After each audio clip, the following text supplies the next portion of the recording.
Para se të fillojmë, lejoni që me që jemi në muajin tetor të ndolim pak për pak çaste të një problemi madh që prekshëshin tonë në veçanti gratë e që është kanceri i gjirit.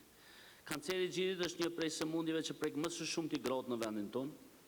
Për fat të keq viteve të fundit ka pasur vazhdimisht rritje të numrit të rasteve me kancer të gjirit, mirë po në anën tjetër edhe institucionet publike shëndetësore i kanë shtuar shërbimet në trajtimin e kësaj sëmundje. Në emër të Kuvendit të Republikës së Kosovës, u bëjmë thirrje të gjitha grave që të mos e shtyjnë kontrollin e radhës dhe ta bëjnë mamografin.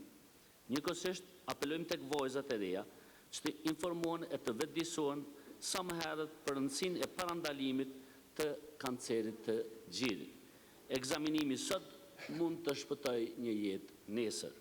Përmes kujdesit e përkrojës, çdo sfidë i kalohet më lehtë, andaj sot bashkërisht bëjmë thirrje për solidaritet, shpresë, ndërgjegjësim e mbështetje ndaj të gjithëve për këtë sëmundje. Kuvendi i Republikës Kosovës do të jetë alati qytetarëve tonë që përballen me kancerin e gjirit dhe nxitës i politikave që fuqizojnë dhe mbështesin qytetarët në çdo hap të kësaj sfide jetësore.